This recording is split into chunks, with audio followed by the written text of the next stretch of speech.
Hi, my name is Diana, the Dummy Cook, and today I would like to give you a few extra Thermomix cooking tips. Let's do it!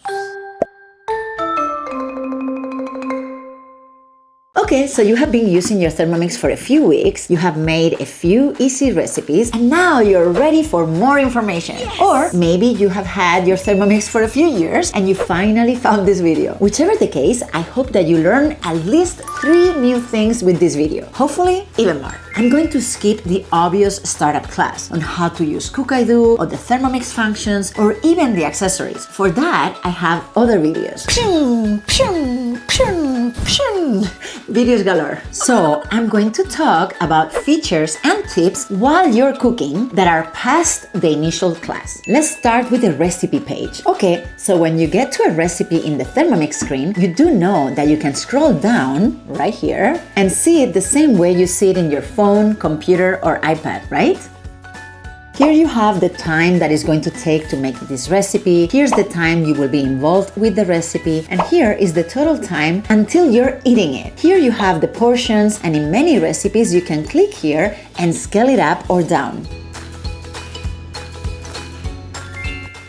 Here you have the steps that you'll see on the screen as you're cooking. I like reading through the steps because even though they will come up later on the screen and I don't need to memorize them, I like to know how much work this recipe is going to give me. If I see some quick 5 seconds, 3 seconds, 10-second steps, like in this guacamole recipe, then I know that I'll be working by the Thermomix, but it will be done fast. Or if I see one step adding ingredients and then a 30-minute step, like in this rice pudding, then I know that I'll be doing a couple things at the beginning, but then I can go on with my busy life, take a few phone calls, take a shower, or maybe have quality time with my family. Or if I see that one of the steps means that we need to leave something overnight, like in this lentil recipe, you see right here, soak overnight, then I'm glad that I read it ahead and not when I was already hungry. See, that's why this lentil recipe says that the total time is going to be 12 hours and 45 minutes. In reality, the cooking time will be 45 minutes, but the recipe is letting you know that it will take you more than 12 hours from the moment you start with it until you have it cooked. Right here, you see, 12 hours and 45 minutes. But then when I looked here, after the overnight step, all that we have is 3 seconds, 5 minutes, 4 seconds, and 30 minutes. Not bad at all, right? That's why I advise you to always look and see what's expected of you. Okay, so you probably knew all of that, but did you know that you can actually click on the step you want to work on right here? Let's say this step number 3, and it takes you to that step directly. Ta-da! When will you need this? Well, sometimes we already have a few steps done. Let's say I already have my Parmesan cheese grated and I don't need the first steps of the Parmesan risotto recipe, where here, you see, in the first step, I need to grate the cheese. Well, I don't want to do that. Let's start on the step number 2, and you see we go straight to chopping the onions. Other times, you might just want to use part of a recipe, like in this one, the meatballs with tomato sauce. I might have the meatballs already, and I don't want to do all these steps. I want to go straight to the tomato sauce part, you see? And now I'm going to click here and start with the tomato sauce. So I don't need to be clicking next to get there. Now, in this page, you can still find tips, sometimes how to find an ingredient in the supermarket or how to substitute it. You can find useful items right here. See, in this case, we're going to need a small bowl, measuring cup, spatula, bowl, varoma, and simmering basket. Most of those are things that come with Thermomix anyway, right? And this is important. Here you see kitchen utensils you might need, like a stove or an oven if that recipe is not made 100% in the Thermomix. But you'll also see things like parchment paper or a 9x4 loaf pan, like in this steamed carrot cake. You see right here. Let's go to the utensils, and here you have the list of things that you might need. Loaf pan, 9x5. Oh, 9x5. Oops. Parchment paper, measuring cup, spatula, foil, varoma, butterfly whisk, and refrigerator. I hope you have one at home. And yes, you heard it. This is a steamed carrot cake. It's amazing. Steamed and cake? Yeah, amazing. Definitely try it. And sometimes you're going to see an item that you don't have in your kitchen. Like in my case, the kitchen twine. Like it happened to me with the mushroom and blue cheese stuffed flank steak. Let's see. I learned about this one the hard way. The day that I was making this roulade dish, I got to the step where kitchen twine was needed. And I was, what? I needed what? So I had to run to the supermarket in the middle of the recipe. See it here? Kitchen twine. You do need to look because these needed items are not ingredients, so they will not come up in the ingredient list right here. You see the ingredients? Where's the twine? Not here. Look, let's add this recipe to the shopping list. See my list here? The twine is not in my list. Another tip for when you're shopping, you see how here it says 8 ounces cremini mushrooms quartered or 8 ounces baby portobello mushrooms quartered. You see that right here? Well, when you use the shopping list feature, you're always going to see just the first option, not the second. So be careful. Sometimes I have gone absolutely crazy looking for an ingredient that I didn't understand, only to come here and find out that I could have used a very logical one instead. So in this case, you could be looking for cremini mushrooms in 3 supermarkets when you had portobello mushrooms in front of you the whole time. So when you don't find something, go to the recipe and read the list. See if there are easy alternatives, because many times you're gonna see or blah, and you're gonna be like, come on, you could have told me.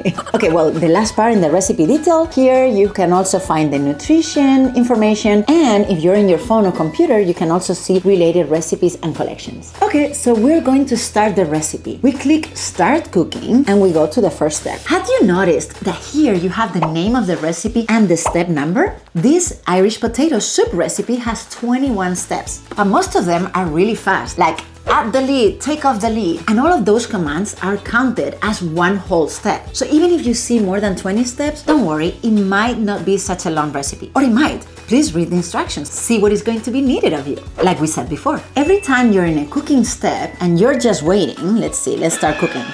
You can click on the preview button. You see this button that shows up here when you're cooking? When you click on it, you can see what's coming later. Here, oh, maybe we should be peeling some potatoes. Or maybe we should be getting all these items, getting them around here to be ready. This button was added via Wi-Fi one morning a couple of years ago, and I love it. It's really nice to know that your Thermomix will keep improving as the months go by, right? Yep. So if I browse around, next, and I can come back here, I can see everything that's coming, or I can click on this green button. You see that it says number 8. That's the step that we were in, and that is the bookmark. I just click on number 8 and it goes back to my cooking step. Let's stop it for now. Let's put it to cook again, and I'm going to show you something else you can do while you're cooking. You can click here, you see these 3 dots over here, and you can open the preview button, same as this button. You can open the recipe detail, which sometimes I need. If it's a cake, I like to see how it's going to end up looking, or if I'm making bread buns, maybe I want to see how many the picture have, or maybe I just want to come here to remember the quantity of an ingredient and then just go back to the recipe again. What else can I do? I can call the scales. As long as the speed is not more than 4, you can call the scale right here, and you can start preparing ingredients for later. You see?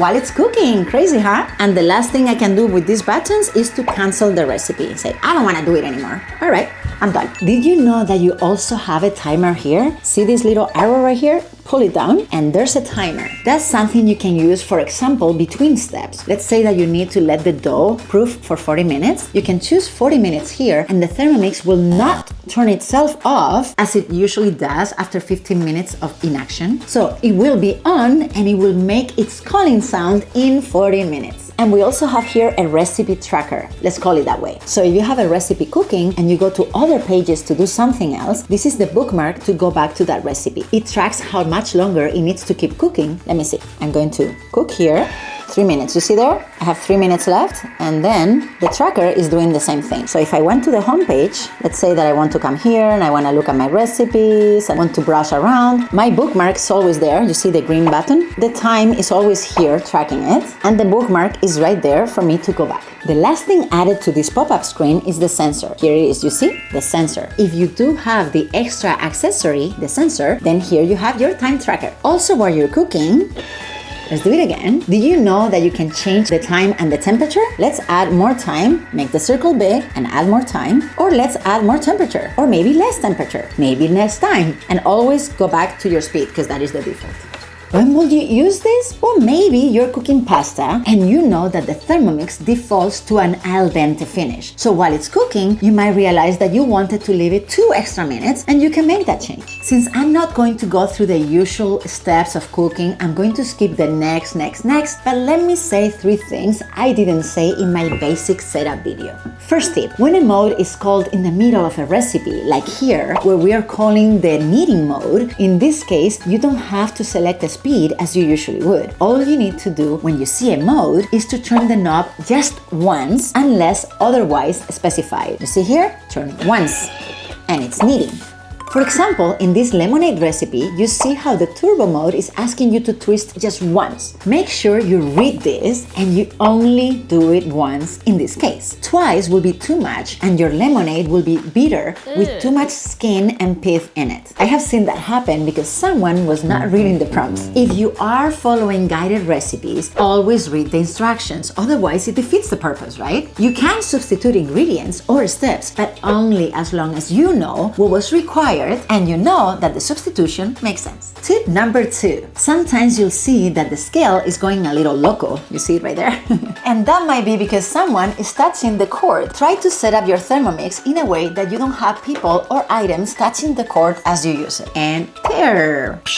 Third tip. This I will cover more in depth when I do a video about cooking with Thermomix manually. But let me at least mention that this is how you switch the blade from moving forward to reverse mode. Let me go to the home page and you see right here, you see this button? Reverse.